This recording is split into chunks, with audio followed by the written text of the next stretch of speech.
Saludamos en Ciudad de Panamá a Adriano González Regueral. Él es consultor para la niñez migrante de UNICEF, Oficina Regional para América Latina y el Caribe. Bienvenido al programa La Noche. Muchas gracias, señor Calderón. Según las investigaciones hechas por UNICEF, ¿cómo se puede aliviar el drama de los niños mexicanos y centroamericanos que migran hacia los Estados Unidos? Bueno, primeramente hay que saber que el endurecimiento de los controles está provocando, obviamente, que los niños utilicen rutas menos conocidas, vayan en grupos más pequeños y sean más vulnerables.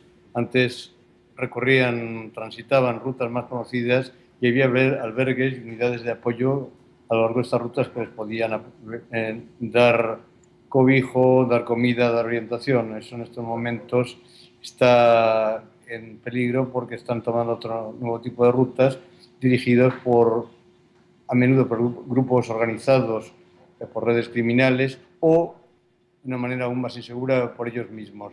Se trata sobre todo de considerar a los niños no como delincuentes en potencia ni tratarlos como tales, sino no utilizar el encierro como respuesta inmediata, sino considerar que son niños, darles un apoyo tanto material como afectivo y sobre todo una orientación en términos de derechos. Saber que tienen derecho a asilo, que tienen derecho a protección, que tienen derecho a reunificación familiar. Para eso se está haciendo un trabajo bastante notable con los cónsules de los distintos países, tanto de tránsito como de los países de origen y los países de recepción. ¿Y qué hace falta por parte de los gobiernos para resolver este problema? Porque aquí están involucrados el llamado Triángulo del Norte, que son los países centroamericanos de los cuales emigran estos muchachos. Está involucrado México, que es el país de tránsito y donde sufren la mayoría violaciones a los derechos humanos, y los Estados Unidos, que es finalmente el destino a donde quieren llegar. Primeramente, como se ha dicho aquí al principio, los niños migran en parte porque huyen de condiciones muy duras, incluso que se endurecen por el control del territorio que ejercen grupos organizados violentos, grupos de crimen organizado, por la falta de oportunidades, etcétera. Hace falta una mayor inversión y puede ser una muy buena noticia si las reuniones que han tenido lugar en Washington, en el Banco Interamericano de Desarrollo, entre los tres países del Triángulo Norte, es decir, El Salvador, Guatemala y Honduras, con Estados Unidos, se orientan a una inversión en estos servicios de base de los que se carece, que están deteriorados y que impiden que tengan buena educación, buena salud, buena orientación y que puedan tener oportunidades de vida. Esos son trabajos, digamos, a medio y largo plazo que son muy bienvenidos. Entre tanto, se debe considerar que los niños, como reconoce UNICEF, tienen derecho a mejores condiciones de vida, hay un derecho a la reunificación familiar y hay un derecho que se está reconociendo, hay muy buenas noticias por parte de distintos países, en particular Estados Unidos, un derecho al refugio y al asilo si vienen de condiciones de riesgo de vida. Hay que recordar que en la región centroamericana los menores de 18 años, los niños, niñas y adolescentes, tienen las mayores tasas de homicidio de todo el planeta, siendo el triste récord mundial El Salvador con 29 asesinados adolescentes cada 100.000 habitantes. Señor González, ¿cuáles son las razones que obligan, como usted ya nos lo cuenta, la violencia es una de ellas, pero también la pobreza quizá? ¿Cuáles son los motivos que ustedes han identificado que obligan a estos menores a abandonar sus países? Es interesante oír a los menores y más allá de la encuesta, de escucharles. Los motivos básicos ya los han señalado muy bien ustedes. Está la pobreza vinculada a la falta de oportunidades. Aquellos adolescentes que ni trabajan ni estudian ni lo podrán hacer, que no tienen servicios de salud, de educación adecuados, que están en situaciones de violencia extrema, que amenazan sus vidas, que tienen parientes allá afuera, pero sobre todo en la interrelación de todos estos factores. Una vez más, puede poder más la reunificación familiar, otra el huir, más que migrar, se huye de la violencia, se huye del riesgo de muerte. Y también hay que considerar que cada vez más, y esto lo van dando las encuestas, a medida que los jóvenes preadolescentes, antes de 18 años, sobre todo chicos varones, avanzan en la edad, toman por sí mismos la decisión de emigrar hacia el sueño americano. Hay que recordar que cada vez hay más salida de la pobreza entre los latinos, y es una excelente noticia. En Estados Unidos incluso hay menos pobreza infantil en Estados Unidos Latina, y eso es un factor de atracción que también hay que considerar. ¿Y cuál es el impacto, señor González, que tiene sobre ellos y sobre sus familias una decisión como esta, de salir de su país contra todo riesgo para llegar a los Estados Unidos? Bueno, nos lo explicaba una señora en una de las visitas que hicimos en las zonas de tránsito. Decía, eso, o una vida de riesgo, miedo y pobreza, o un viaje de mucho riesgo, mucho miedo y en condiciones duras. Es una parte de una apuesta de salir de condiciones particularmente difíciles, particularmente incluso traumatizantes para los niños. Hay que recordar que algunas niñas, cuando salen, las familias las impulsan a que se inyecten contraceptivos por el riesgo y casi la seguridad en algunos tránsitos de que vayan a ser violadas. En algunos casos, los que pagan menos a los que se llaman coyotes, que en realidad están vinculados a menudo a redes criminales más amplias, los que pagan menos tienen, esos niños, que pagar con su cuerpo hasta poder reembolsar al coyote parte de lo que se les considera debido. Es algo espantoso, pero si lo hacen es por un intento de un tránsito duro hacia una vida mejor.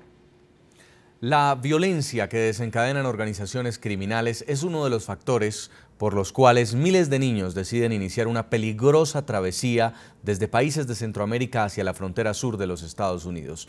De Honduras sale un considerable número de niños y niñas en busca de un mejor futuro. Por esa razón, el subdirector del programa La Noche, Jefferson Beltrán, conversó con la primera dama del país centroamericano, Ana García de Hernández, quien adelanta una intensa labor social para mitigar justamente esta migración de los menores de edad. A esta hora estamos con Ana Hernández, ella es la primera dama de Honduras, esposa de Juan Orlando Hernández, una de las mujeres más activas. Y digo activas porque ha trabajado muy fuerte, ha estado al tanto de la situación que en este 2014 ha salido a relucir. Y es la situación que enfrentan miles de niños centroamericanos que en su afán de buscar un mejor futuro o en algunos casos en su afán de reunificarse con sus familias, emprenden largos viajes por Centroamérica, llegan a México con el ánimo de ingresar sin documentos a los Estados Unidos. Primera dama de Honduras, bienvenida al programa La Noche NTN 24. Muchas gracias, gracias por la invitación. Bueno, primera dama, estamos haciendo un especial a propósito de los derechos de la infancia y con usted hemos querido hablar, hemos querido invitarla para que dialoguemos un poco sobre esa dinámica, esa situación específica que están enfrentando los niños centroamericanos y que nos duele a todos los latinos. Es una situación que prácticamente hemos mostrado, hemos presentado a través de informes periodísticos, pero usted la conoce de primera mano. Quiero que me hable un poco específicamente a los niños hondureños, en qué los afecta esta problemática, este tránsito ilegal que hacen a través de Centroamérica para llegar hacia los Estados Unidos. Bueno, ha sido una situación muy crítica porque la migración ha hecho parte de la historia de nuestros países en Latinoamérica y de hecho Estados Unidos ha sido un país que se ha nutrido de la migración de diferentes lugares del mundo. Lo que nunca habíamos visto era la cantidad de menores no acompañados que dejaban nuestro país y en general el área norte de Centroamérica en busca del llamado sueño americano. Tuvimos la oportunidad de transitar mucha de esta ruta migratoria, tanto en Estados Unidos como en México, y ver los enormes problemas que enfrentan estos menores, los riesgos de vida, los riesgos de sufrir delitos en contra de sus personas, abusos sexuales, mutilaciones muchas veces a raíz de subirse en la llamada bestia, que es el tren de carga que transporta muchas veces, pero sobre todo el trauma psicológico que va quedando en muchos de estos menores al verse enfrentados en una situación que los desarraiga de su familia, de lo que han conocido como su familia en nuestros países y que los lleva a enfrentarse a una situación pues muy difícil en Estados Unidos. Al día de hoy, muchos de estos menores, y casi le podría decir que la totalidad de estos menores que cruzaron frontera, que llegaron a Estados Unidos, que fueron detenidos por patrulla fronteriza y que comenzaron un proceso migratorio, están todavía pendientes de ese proceso migratorio en Estados Unidos. Y nosotros hemos conversado, hemos dialogado con algunas autoridades en el viaje que tuvimos recientemente a Nueva York a raíz de la Asamblea de ONU y hablábamos de esa preocupación, de qué es lo que está pasando con estos niños una vez que cruzaron frontera, que ya han sido entregados muchos de ellos a sus familias, cómo están en esa dinámica de integrarse a un cambio de vida muy radical, con un nuevo idioma, con nuevas costumbres, con nuevas familias, y cómo eso pues puede repercutir en su estabilidad hacia adelante. ¿Cómo los puede afectar, primera dama? Quisiera que usted explicara a nuestros televidentes, los niños hondureños, ¿por qué deciden salir de su país y enfrentarse a esas condiciones tan adversas que usted me acaba de describir? Es una situación multicausal. Son muchas las causas, pero usted mencionó algo que es recurrente, es el deseo de la reunificación familiar. Esa reunificación familiar se motiva muchas veces precisamente por la situación de violencia que viven nuestros niños, que han sido dejados por sus padres, primero por su padre, luego por su madre, que viven en Estados Unidos de una manera irregular, que no tienen documentación y que por lo tanto no pueden llevarlos de manera legal a Estados Unidos. Entonces, el deseo de reunificarse, motivado por el temor en la violencia que enfrentan muchos de estos menores en zonas que han sido golpeadas por el crimen organizado, golpeadas por narcotráfico, golpeadas por las bandas criminales, por las maras, obviamente ha generado temor en los padres y han pues buscado la reunificación.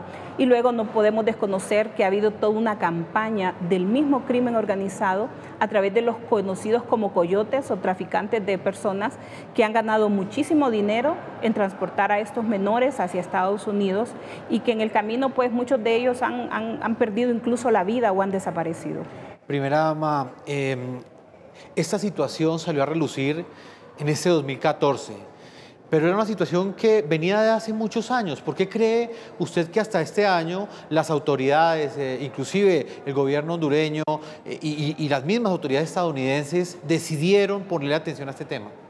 Yo pienso que mucho tuvo que ver en el tema de que los números se duplicaron, se triplicaron, se dispararon.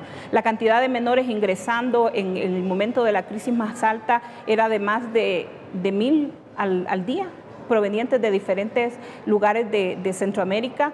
Al mismo tiempo, muchas familias que se desplazaban con un menor en brazos o con un niño menor de 18 años para poder ingresar a Estados Unidos. ¿Cuál fue el factor que nosotros encontramos? La desinformación. Muchos de estos coyotes, de estos criminales que se dedicaran a trasladar, a transportar a los menores o a las familias, les hacían creer que al llegar a Estados Unidos y llegar con un menor o un menor llegando a Estados Unidos, la ley le permitía quedarse de manera legal. Y lo que sucede al final es que la misma ley es una ley protectora de los derechos humanos de los menores y le garantiza un proceso migratorio en Estados Unidos. Y es algo a lo que nosotros debemos de apostarle, de poder conseguir esa representación legal para estos menores que hoy están en Estados Unidos y que ellos puedan, pues, como se dice, pelear su caso ante el juez para justificar su estadía legal en Estados Unidos. Primera dama, usted ha tenido contacto con muchas niñas hondureñas, con niños hondureños que han logrado llegar hacia los Estados Unidos. Otros quizás se han quedado en ese tránsito, como lo dije pues al comienzo de esta entrevista, en la frontera con México. Quisiera que usted me recordara quizás uno de esos relatos que le ha dado a alguno de estos menores. Usted es mujer, usted de alguna manera siente en carne propia el sufrimiento que viven estos niños. ¿Qué le han dicho ellos? ¿Qué historia le han contado? Claro, hubo un caso, quizás uno de los más recientes, de un menor de 3 años. Él cruzó frontera con una abuelita, es decir, una persona de la tercera edad que lo iba acompañando, no era su familiar, y por lo tanto al llegar a Estados Unidos, la patrulla fronteriza los separa, porque no hay ninguna relación entre ellos. Y el niño pues es un menor de 3 años, apenas podía decir que era hondureño, pero no sabía el nombre de su madre, no sabía el nombre, ningún número de teléfono. Imagínese usted a un niño de 3 años en esa situación. Nuestra cónsul llegó a la patrulla y pues de conversar con el niño ya le habían lavado su ropa, porque llegó, claro, muy sucio, le lavaron su ropa, se la volvieron a poner y la cónsul al revisarlo encontró que en su bolsa había un papel que ya se había mojado, que ya casi estaba deshecho, pero donde había un número telefónico. Y de esa manera lograron contactar a su familia, a su madre allá en Estados Unidos. Pero uno no deja de preguntarse qué hubiera pasado si este niño no se encuentra ese papel, cuánto tiempo hubiera estado en ese proceso como el caso de un niño que me encontré, un adolescente en Nueva York. Él ya estaba en un centro de, digamos, como un albergue para menores, y tenía cerca de 7 meses de estar en el albergue, y su caso no había podido avanzar sencillamente porque él no recordaba los teléfonos de su familia en Honduras y no sabía los teléfonos de su familia en Estados Unidos. Y durante esos 7 meses él estuvo prácticamente desaparecido para su familia. Cuando logramos hacer el contacto con su abuela, que era la que había quedado en Honduras, pues la señora estaba muy conmovida porque para ella su nieto había desaparecido y probablemente lo hacía por muerto. El niño estaba en este centro, se logró hacer el contacto y comenzar el proceso. Pero son casos muy dolorosos porque en medio de todo esto los niños se ven enfrentados con la autoridad sin tener las estrategias de poder hacer este abordaje con la autoridad, y la marca emocional que deja en ellos verse en una situación pues restringida de sus derechos, porque de cualquier manera que usted lo vea, un centro de detención no deja de ser una prisión para ellos, donde no pueden salir libremente, donde no pueden moverse, donde están sometidos a un régimen mientras dura todo este proceso.